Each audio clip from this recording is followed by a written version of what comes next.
representation is always going to be an issue for questions of marginalization. I would also add that there are strong theological and textual traditions. So here I might differ a little bit from Meredith to say, like, the goal isn't to get back to some perfect text, because those aren't accessible to us as scholars, even if they might be to people as religious people, and that texts don't interpret themselves. And so we have lots of spaces of textual interpretation that do things like exclude women or exclude people with disabilities.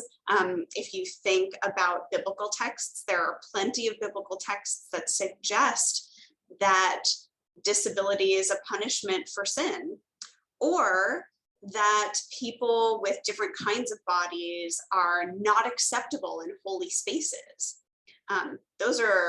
We got a lot of those in biblical texts, right? And so then the job of religious communities today is to figure out, how do we make sense of that? How do we make sense of the fact that people with physical disabilities, sometimes women, are explicitly not welcome, or are considered impure, or things like that. There are plenty of ways that those theologies matter quite materially. They can still be seen in certain Christian communities as things that are in need of healing from God. That says that there's a problem with you and your body or your mind. This is a thing that we have decided as a community is in need of healing, right?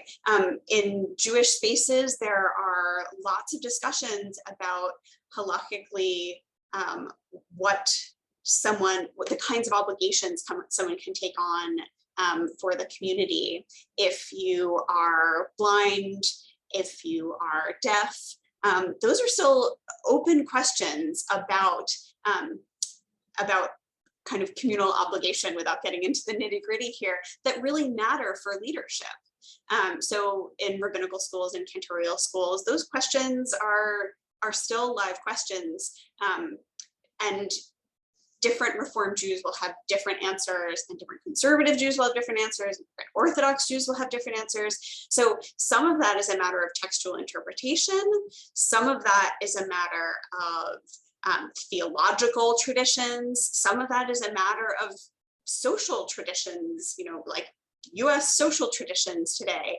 So I think there are a lot of questions about what it means to have representation in a hierarchy, and that some of those are going to be different from community to community, and that some of those are going to have what I might describe as some sneaky, maybe unseen interpretations that come with them. So what does it mean for a community to decide that this person is our leader if we have these kinds of texts that suggest that maybe that person wouldn't have been allowed into these holy spaces, right?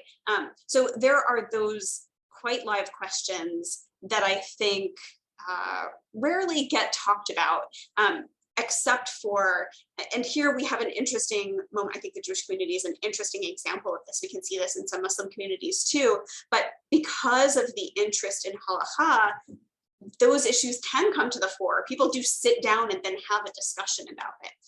And that is part of the process, right? So there can be a way that having a set of laws that matters to your community religiously means that you do talk about things that maybe some other communities might just wish not to talk about and therefore not talk about. That doesn't necessarily mean that you end up with more inclusive communities, but it can mean that those communities are pushed to have conversations about it.